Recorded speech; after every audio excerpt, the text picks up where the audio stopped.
The suicide room. That's what they called room 733 - as if I didn't have enough to worry about on my first day as a freshman. We had assigned to dorm room 734, which, it turns out, wasn't one of the nice add-on rooms in the South Hall. No, we found ourselves in the older wing of the building on the 7th floor. I wasn't too bummed out, though. At least they'd honored my request to room with my best friend. Lydia and I spent most of the morning moving ourselves in. By the time our resident advisor came by, I was taping up posters and Lydia was reading. "Hi girls, I'm Beth," chirped the bubbly blonde girl as she bounded into our room. "I'll be your this year." "Hi," I nodded at her. "Wow, you girls really work fast," she said, taking in our made beds and hung up clothes. Beth picked up a drawing of Cthulhu that Lydia had done over the summer. She turned it sideways, studying it. "Is this the Kraken from Pirates of the Caribbean?" Lydia glared at her over the top of her book. "So anyway," the rook continued, "I know our hall isn't as new as the South Hall, but trust me, there's a lot of history here. This building is almost 60 years old." "Yes, I can see that," I said, looking around. "The rooms are pretty small." "Well, people were smaller in the 50s. Beth shrugged. "Really?" Lydia said flatly. "Yep, really." Beth pursed her lips and just continued to stand there, while the room filled with awkward silence. "So," I said, "the corner room next to us, 733, is it? It looks a lot bigger than our room. Is anyone assigned to that room, or could we maybe—" "Oh, you don't want that room," Beth interrupted. "There were a couple suicides in there. A hanging and a jumper, if I remember right. They're not assigning anyone to that room. Anyway, I'd just like to remind you that this is an all-girls floor and guys are not allowed up here after 11. Before we could reply to her, Beth clapped her hands and with a quick "Well, nice meeting you," she skipped out of the room. Lydia dropped her book on the bed and stared out into the hall. "I hate her. Did you hear that bomb she fucking dropped?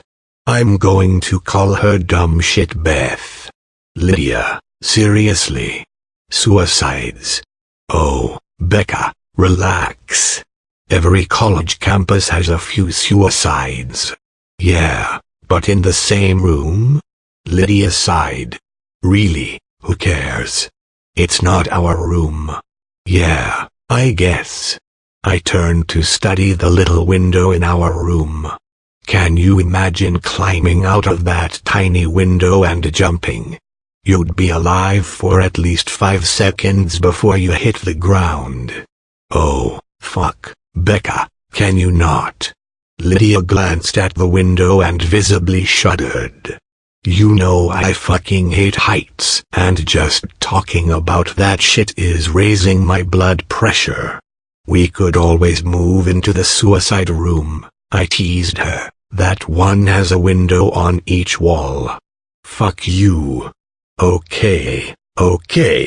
But seriously, think about it. It would take a lot of commitment to squeeze out of that tiny window. "Yeah, well, remember, people were apparently smaller back then," Lydia mumbled as she pushed her bed further away from the window. Since Lydia was an outgoing and friendly person, we made friends at lightning speed.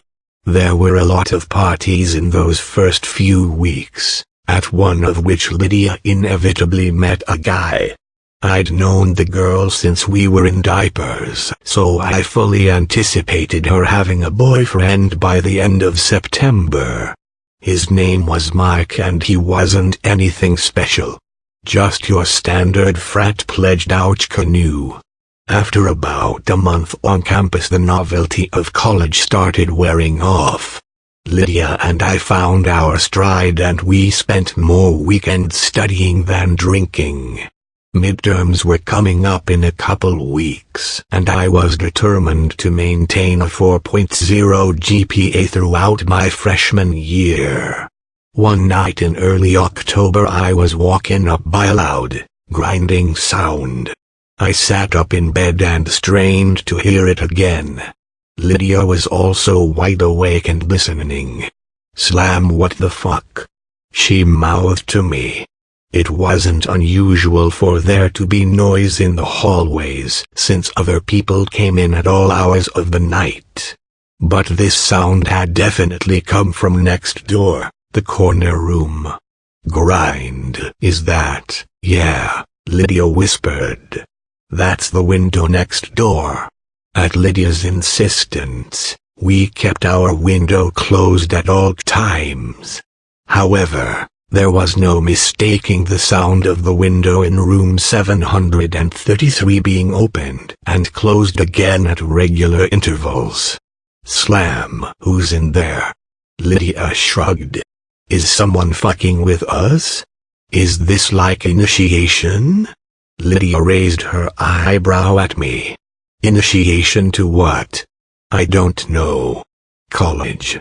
Maybe they're hazing the freshmen?" "Grind, it opened. Who is hazing freshmen?" I shrugged. "Slam, it shut. Becca, I love you, but that was fucking stupid." I threw a pillow at her. "Well, whoever it is, go tell them to knock it the fuck off." "Me? I'm not risking being thrown out a window." "Grind, well, I'm not doing it. I'm an art major. You're a political science major. You go lay down the law." "Fuck that. Then call dumb shit Beth. Isn't this the kind of nonsense she should deal with?" "Slam, I'm not calling her. Don't you put that evil on me." "Fine," Lydia whispered loudly, "then we'll just have to ignore it." "I have class at 7:30. I whispered. "Grind, then do something." "Ugh." I got out of bed and stomped to the door, threw it open dramatically and went down the hall to pound on the door to room 733, which simply said supply room. "People are trying to sleep, please fucking stop," I said when there was no answer. "Slam, dude, seriously." I sighed. I stepped back from the door and immediately noticed problem. Room 733 was padlocked shut from the outside. I hurried back to my room. "What happened?" Lydia asked. "I'm not going anywhere near that fucking room again. It's locked from the outside. I don't know how anybody could get in there." "So, you're saying it's a spooky ghost?" She laughed. "No, I'm saying there is creepy shit going on inside a room colloquially called the suicide room." Lydia scoffed and rolled over to go back to sleep. "You should have been a drama major." We didn't hear the window next door again that night, but the next morning you could clearly see from outside that both windows in the corner room were now wide open. I watched the windows on room 733 for an entire week, but they remained open. Occasionally at night I thought I could hear a noise next door, like marbles dropping and rolling across the floor. Since it never woke Lydia up, I didn't bother to say anything. One afternoon I was alone in the dorm editing notes on my laptop.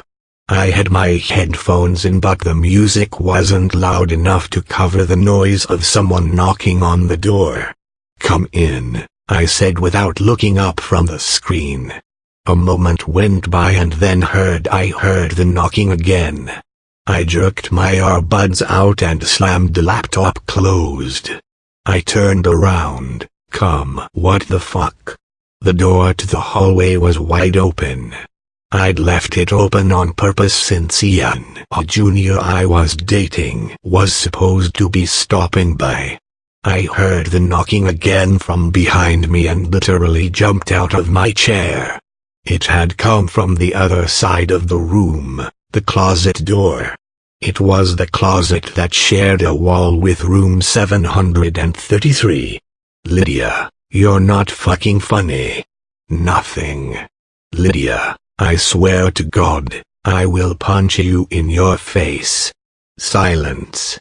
I walked over to the closet door and grasped the handle. Lydia, you're a fucking what? Her voice came from the doorway, behind me. I let go of the doorknob and stumbled back, wide-eyed. Lydia threw her stuff on the bed and turned to me, crossing her arms. I'm a fucking what? I thought you were hiding in the closet, I said, lamely. What? Why? Because someone was knocking on the door. Jesus, Becky. Lydia rubbed her forehead and walked over to the closet, throwing open the door. There was nothing there but clothes and boxes. She made a swipe of her arm as if to say, what now? I swear, Becca, there's no one here. I know what I heard. We glared at each other until our little standoff was interrupted by the timely arrival of Ian. He immediately sensed the tension in the room. Hi, ladies. What's new? I gave my roommate a hostile look. There's strange shit is going on in that room next door. But that's not new. Which room? 735. Or the empty one. The empty one. Lydia emphasized. 733. Yeah, I'm not surprised. That's the suicide room. Right, we heard about the deaths. I sat down on my bed. Yeah, it's pretty fucked up. 3 suicides all in one dorm room. 3? Lydia raised her eyebrow. We were told there were 2. Well, there were a couple people in the 70s, and then some guy about 10 years ago. He jumped out the window. Lydia and I both shuddered. Although she was much worse, we were both terrified of heights. A falling death was about the worst thing I could think of. I will admit that 3 suicides in the same dorm room is fucking disturbing. Lydia said in an apologetic tone. Yeah, I heard there's something in that room. Ian said. Like what? No one knows, but every year someone has a new theory. Usually right around Halloween something gets published in the campus paper. Whatever is in there, though, it ain't friendly. So, has anyone ever killed themselves in the neighboring rooms? Like this one? Nah, just 733. Honestly, I was surprised when I heard they were opening the North Hall this year. They told us we were the biggest incoming freshman class in 20 years. I said absent-mindedly. Yeah, I heard that, too. You know you could request a room change. Ian sat down on the bed next to me and I leaned against his shoulder. Yeah, but they wouldn't keep us together. Lydia cut in. Becca and I have been best friends for 15 years. We can't room with other people. So should we just keep living here, next to Satan? I glanced at the closet door again. Lydia shrugged. At least we'll have some stories to tell after graduation. These aren't the kind of stories I want to tell.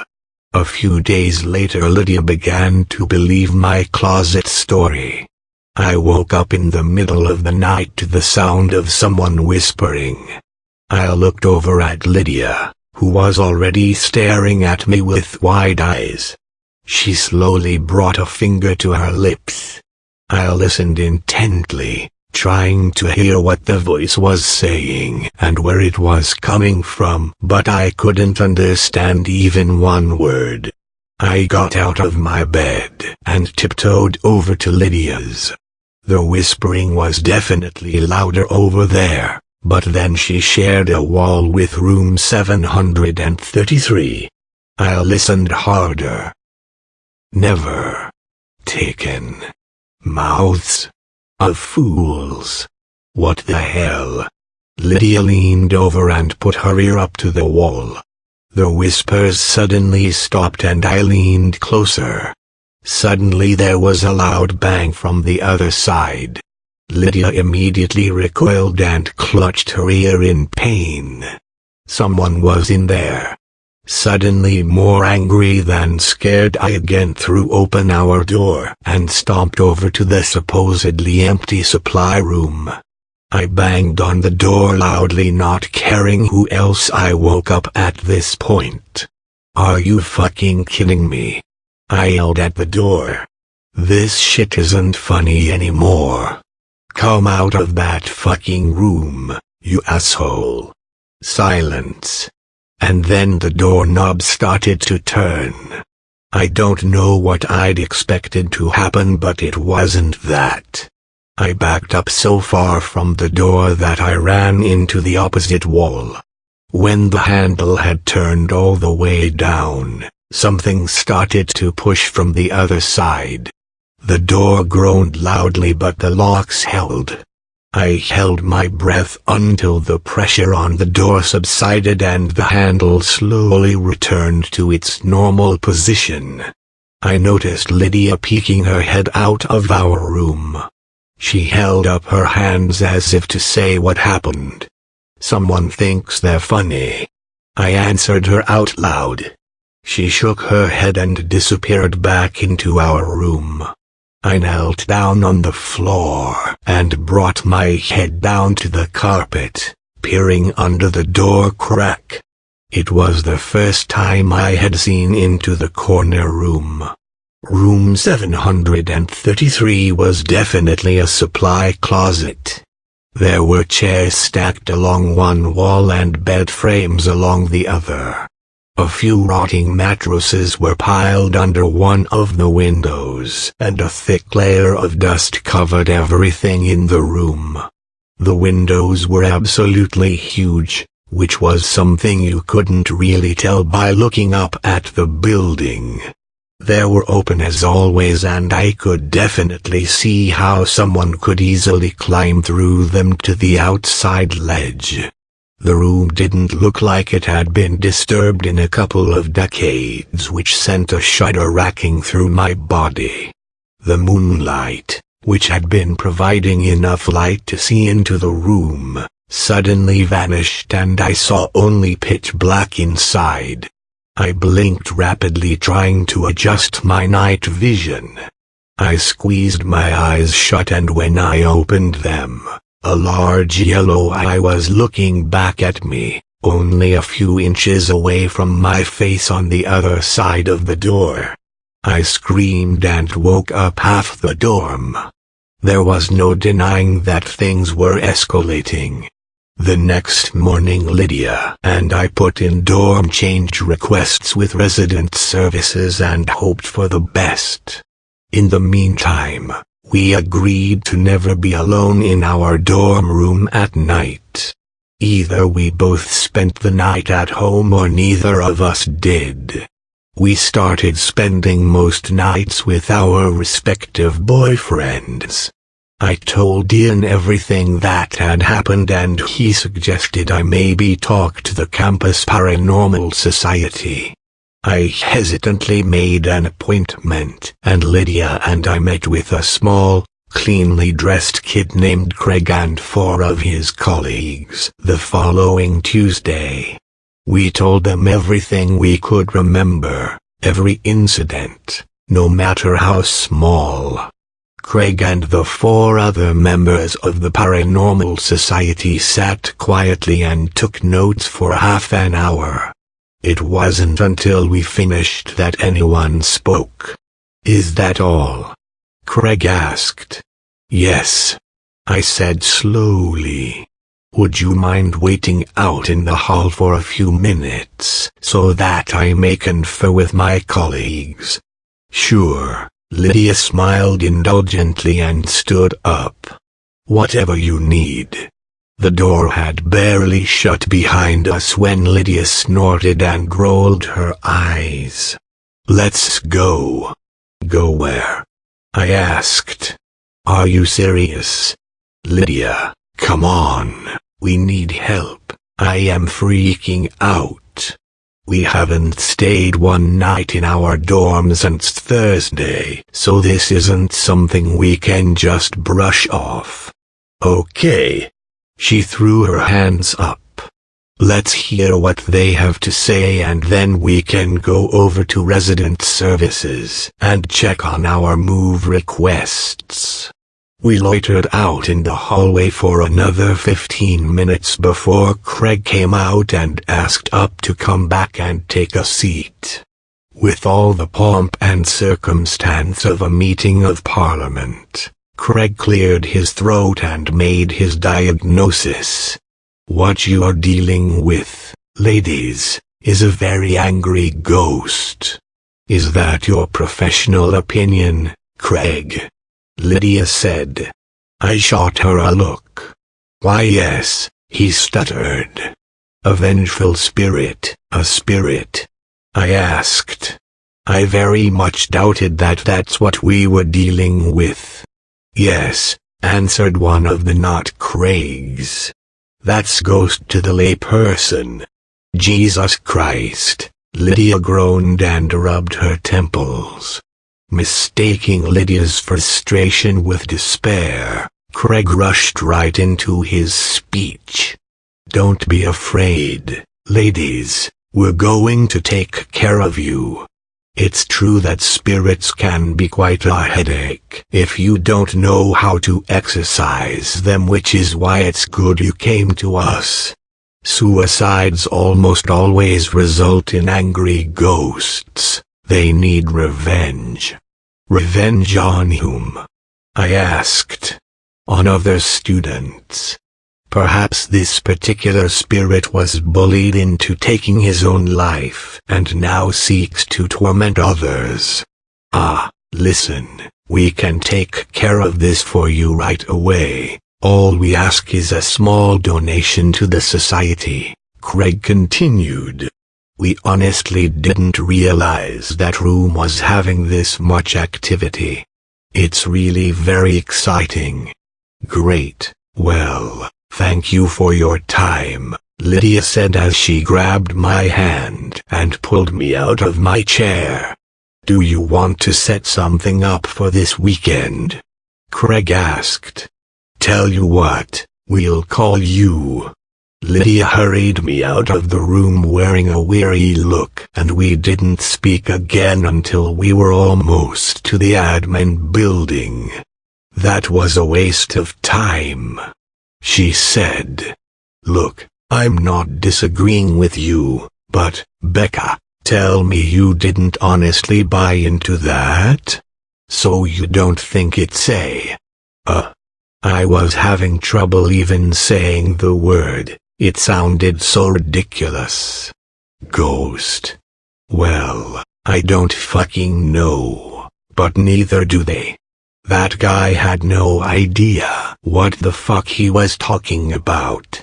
I pulled my hood lower over my eyes as we stepped into line at the resident services desk.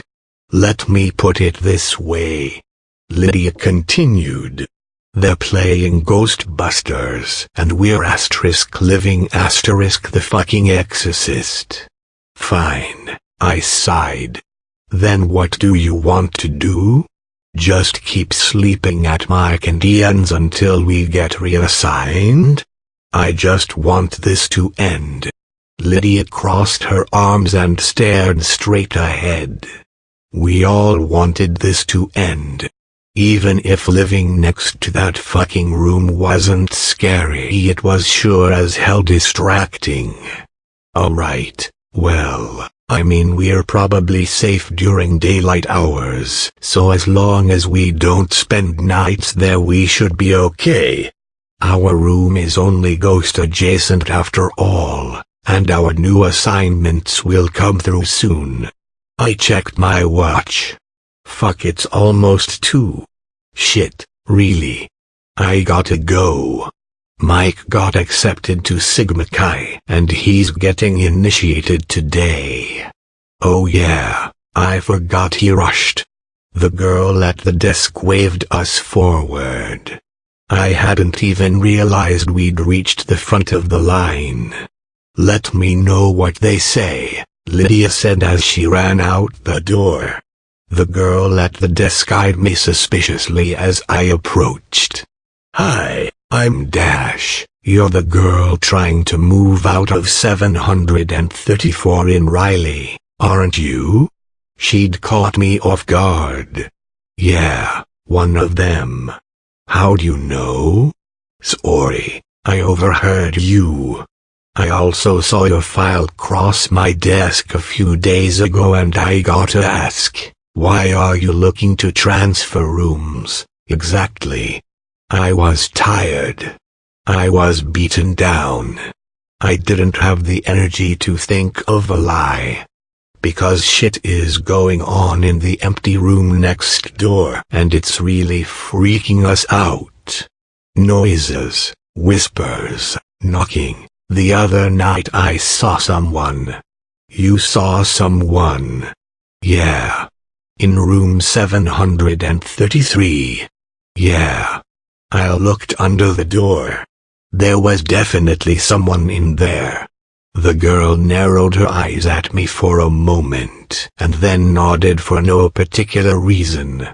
Well, your rooms aren't ready yet, but I've pushed them through as a priority.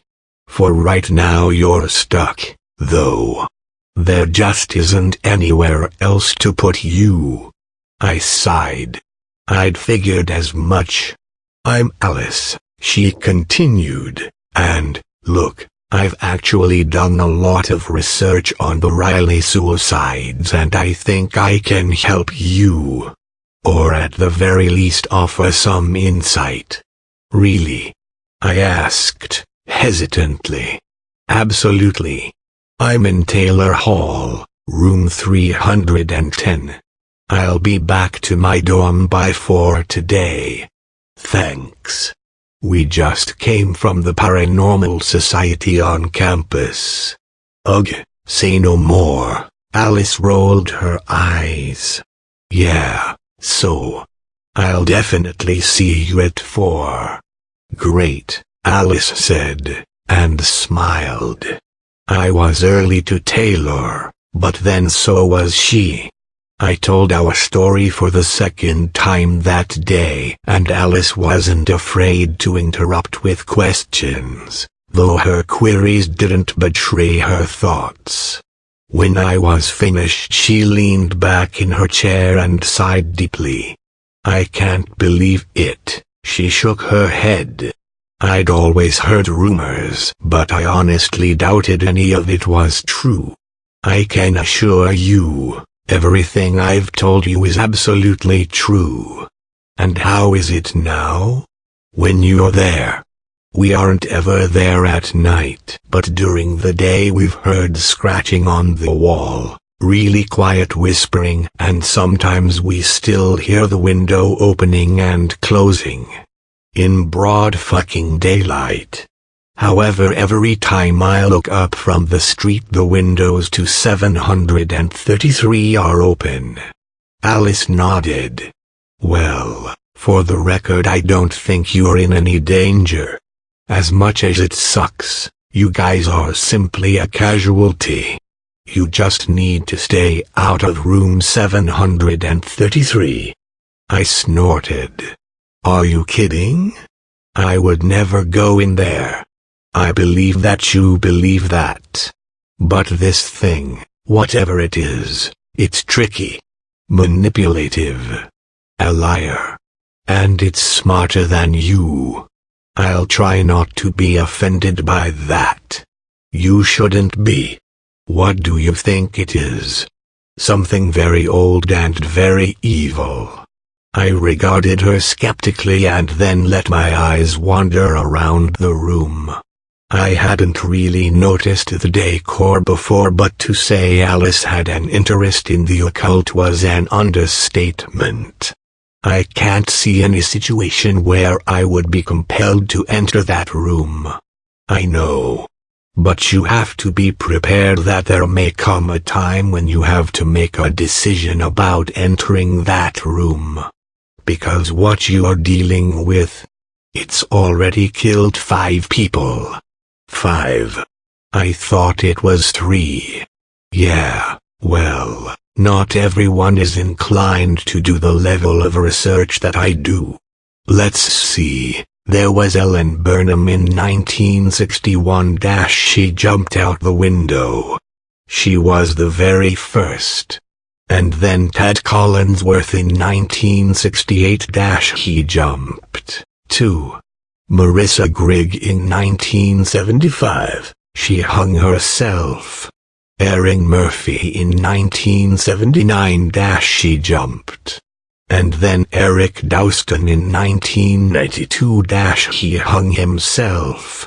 5 suicides. How could the university still let people live in there? They don't, apparently. That's why it's a supply room. And back then, well, every few years, once everyone who would remember had graduated, the room would be reassigned. This was before the internet, you know, and the incoming freshmen were clueless. But after that last one, Eric Dowston, they closed the entire north hall of the 7th floor and built more rooms onto the south hall. So, what does it want? Alice shrugged. Chaos. Death. Souls. Who knows? No one even knows what it is. Okay, so what do we know? We know that it's somehow bound to that room, though it seems to have minimal influence just outside of it. We know that everyone who ever died was alone at the time. And we know that it's a trickster. That's what we know. It wasn't enough. Why do you think they do it? I asked quietly. The victims. I nodded. All I know is what's rumored to be in the evidence files. All the suicides were found with pictures or writings that were considered unspeakable at the time. They contained horrible, evil things that would make you physically sick to read or see, they say. And these people, they drew them. They wrote that stuff. Yep. Whatever is in that room drove them mad. That's fucking terrifying. Have you guys considered getting somebody to bless the room? Jesus. Well, you'll have a hard time getting him, but perhaps some other sort of holy person. No, I mean, Jesus. You're talking about an exorcism. Alice shrugged. Maybe. The rumor in the 70s was that this all started with a Ouija board game gone wrong in 1961. Really? That shit's made by Hasbro. Not in the 60s it wasn't. Anyway, it's just a rumor.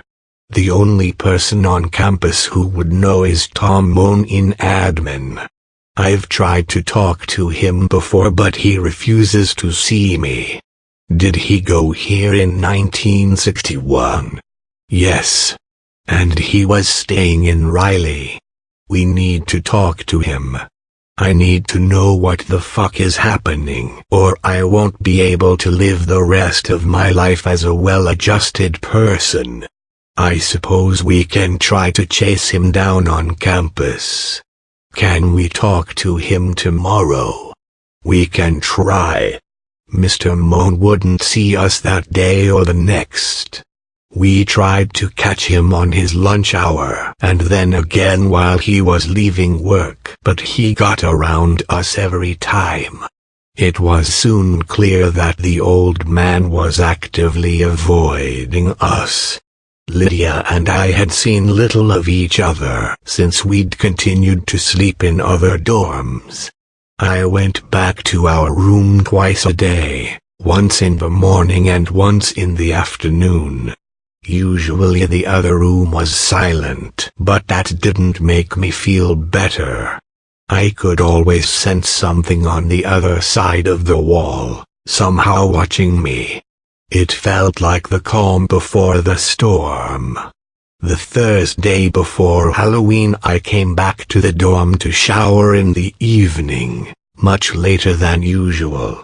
I'd seen Lydia that afternoon, and she'd informed me that she had enough clothes stored at Mike's to last until graduation, so I knew I'd be there alone.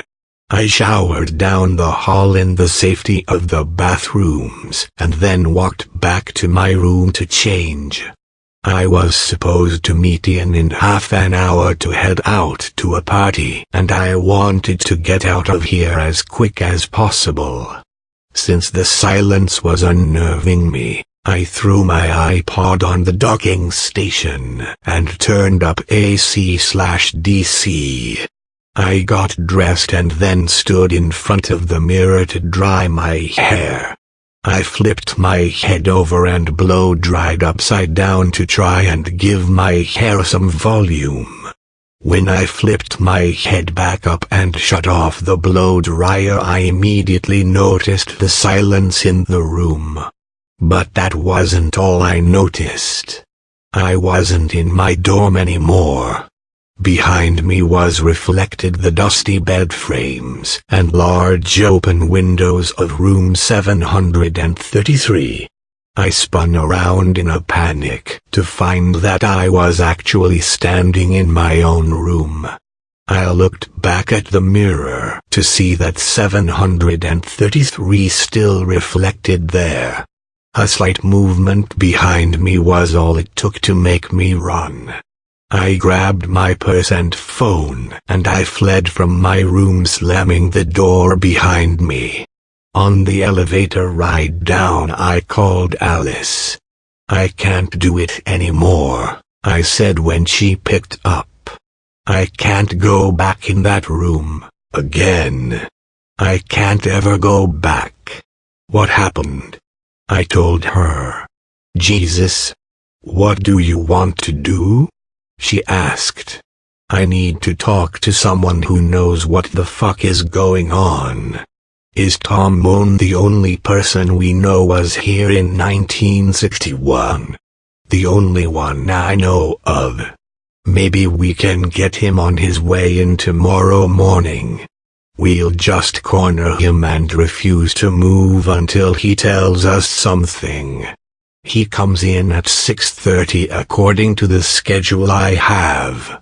Do you want to meet me outside the Starbucks in the atrium?" "Fuck yeah, I do. I have a class at 7:30, but I'll blow it off." "Okay. See you then."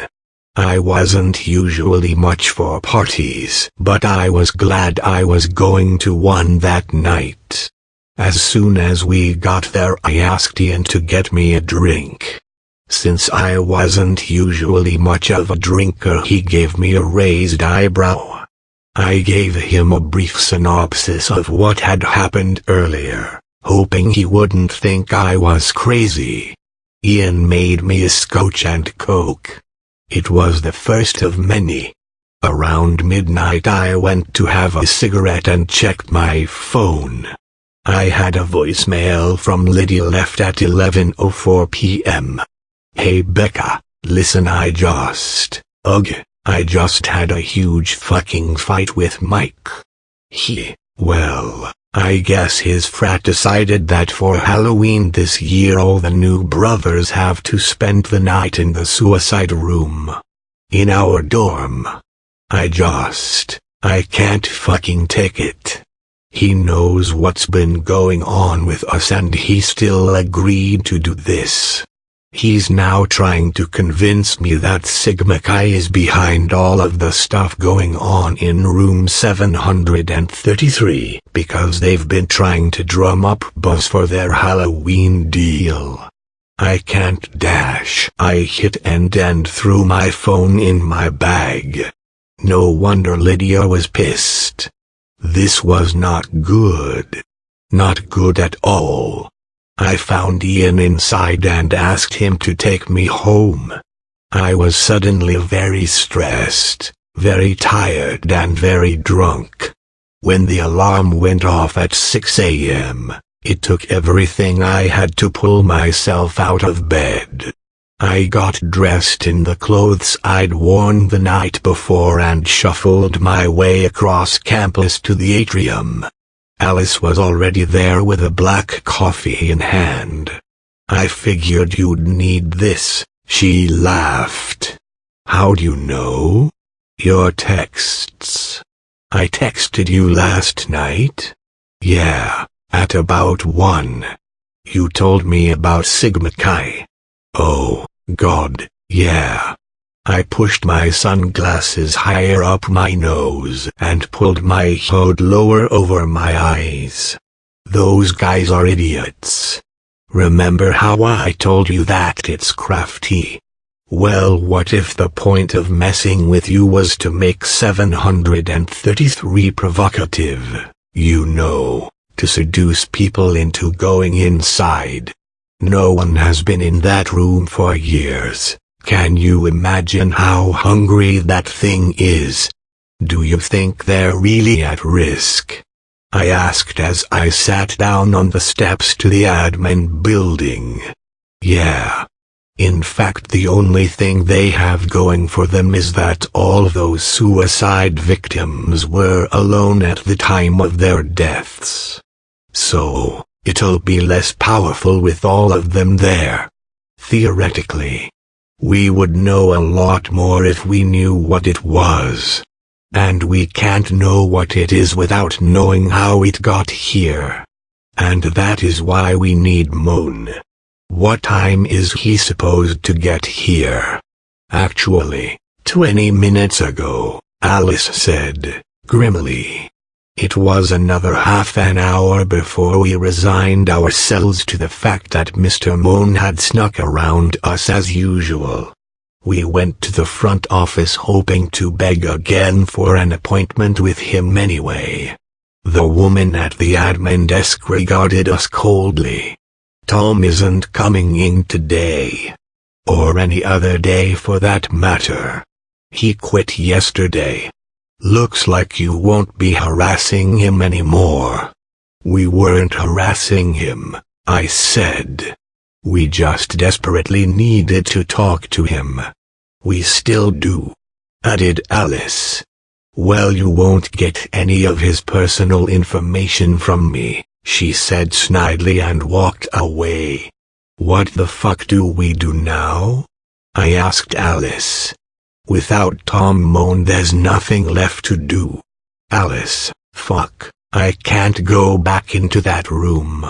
Well, then I guess it's good your transfers came through. They did.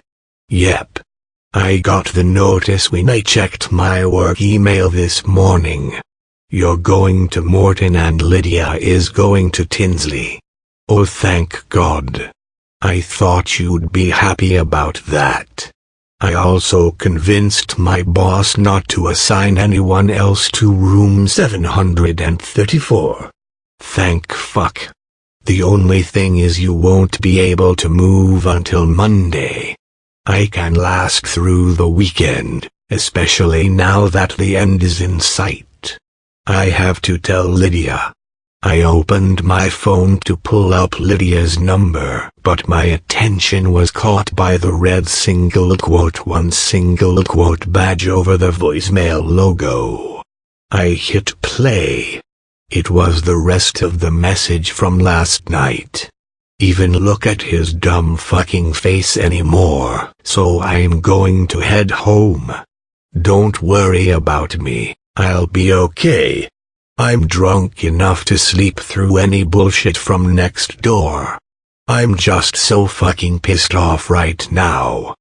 I would honestly rather deal with dumb shit Beth than Michael. My parents must be siblings because I'm that fucking retarded Benson. Let's hang out tomorrow. Love ya. The message ended. God damn it. Alice gave me a questioning look. Lydia spent the night in our dorm. Alice cringed. She's safe though, right? As long as she doesn't go into 733. She won't. I thought of the always open large windows of the corner room. If nothing else, the mere thought of those would keep Lydia the hell out of that room. Good.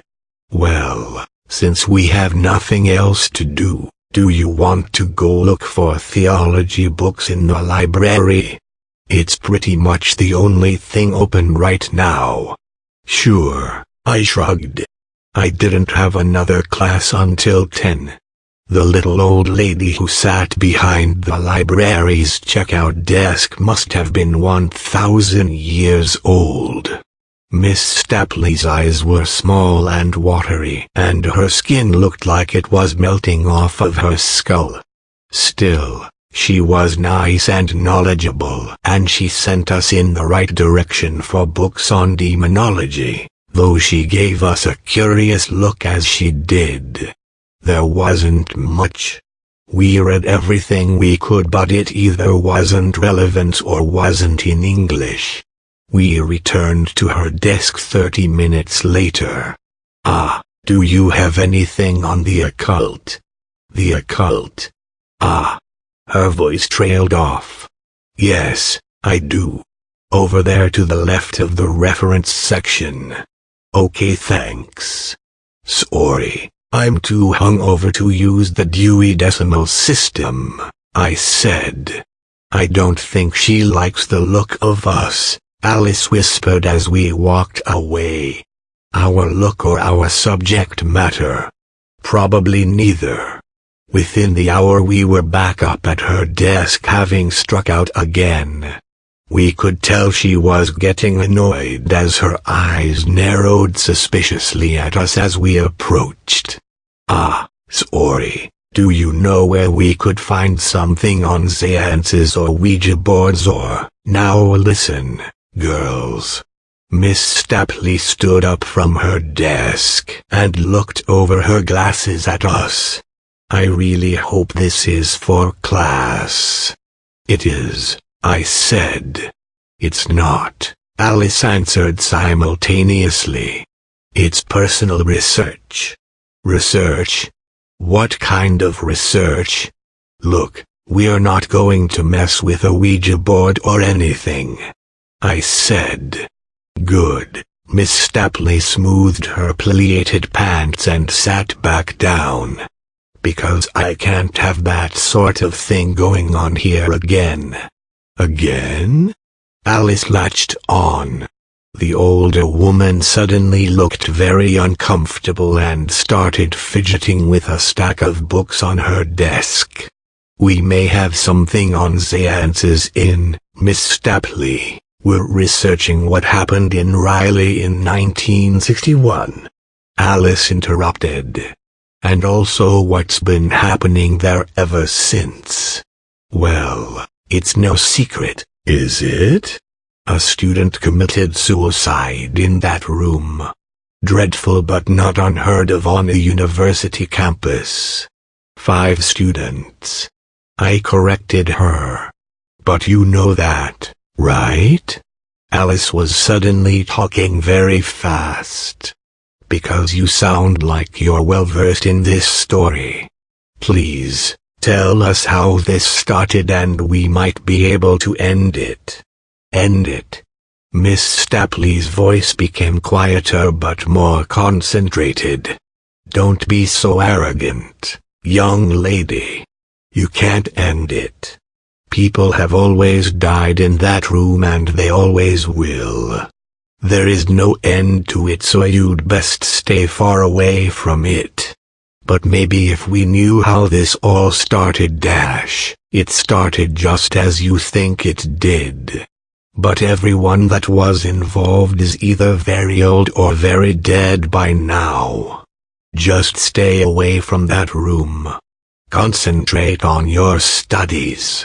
I leaned over her desk. Well, I'd love to, but they assigned my friend and me to the room next door. Maybe you can forget about all the suicides, but we can't. It won't fucking let us. Young lady, I never forget. Miss Stapley's voice was even quieter now. My friend Ellen was the very first to be killed in that room. She was my very best friend, and not a night goes by that I don't imagine her wiggling out of that tiny window, standing upon the cold ledge in her bare feet and jumping off the 7th floor of that building. Alice sighed. I'm really sorry. I didn't know.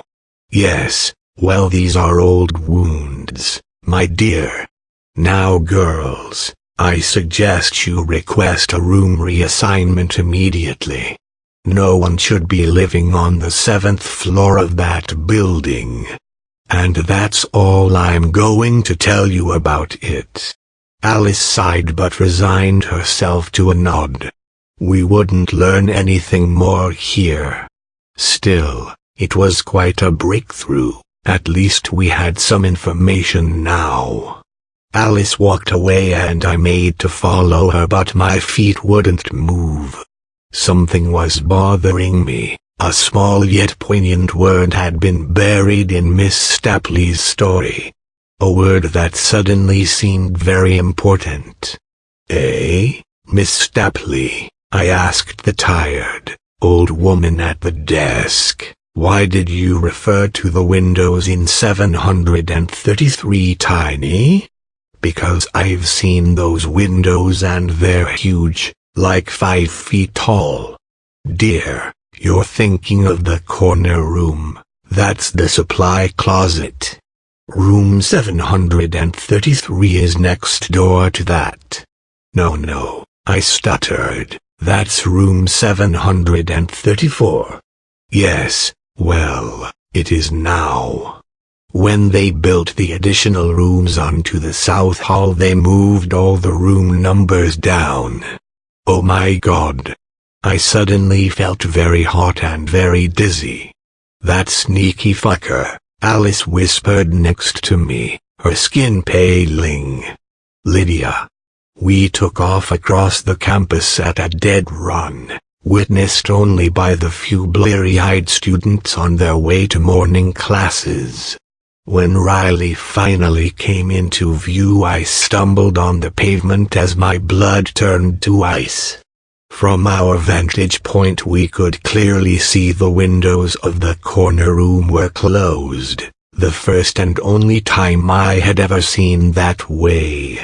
And the window to my room was open. We ran into the lobby, pushing past several latte-sipping, Ugg boot-wearing freshmen who had just gotten off the elevator. I hit 7 and watched the doors close more slowly than they ever had before. I leaned against the wall, trying to steady my breathing. Alice, how the fuck did this happen? I don't know. I don't fucking know. She's been in there all night, Alice. In our room.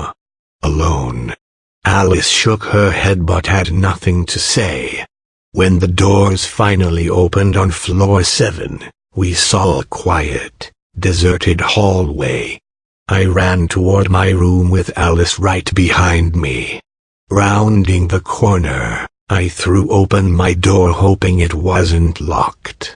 And it wasn't. Lydia looked back at me. And for one breathless moment, a glimmer of hope crossed over her tear-streaked face. But it was too late. The next second, She leaned forward so slightly, and she was gone. She screamed the entire way down. Alice ran to the ledge where Lydia had just been while I stood motionless. She stuck her head out the window and looked down just as a different kind of screaming started from the bottom floor. Alice closed her hand over her mouth and pulled her head back into the room as tears of shock ran down her ghost-white face.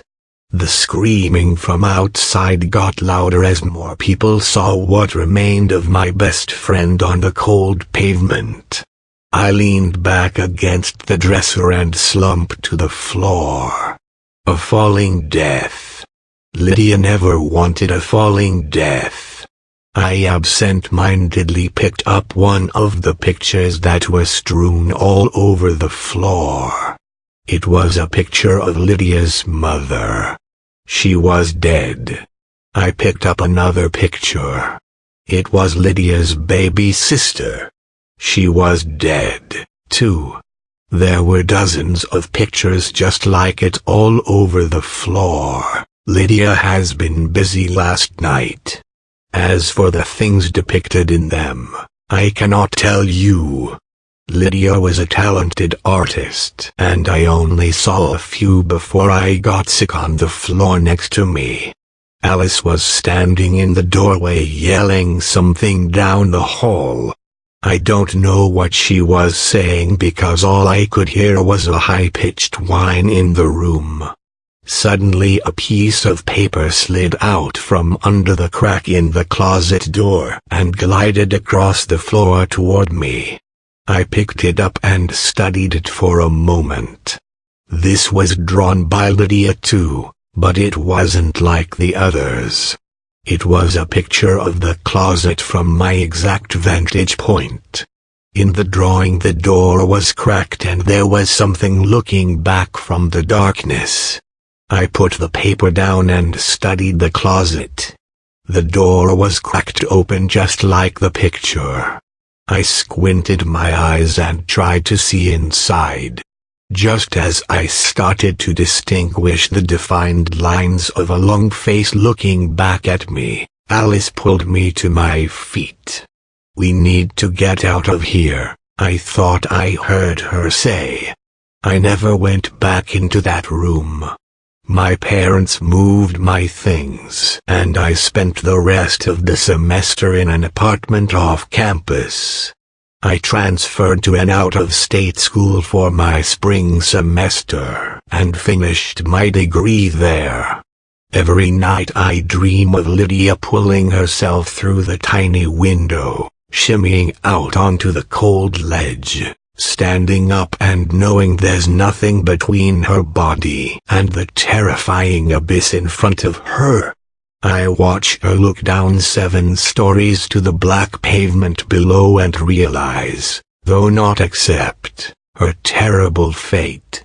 I see the blind horror cross her familiar features.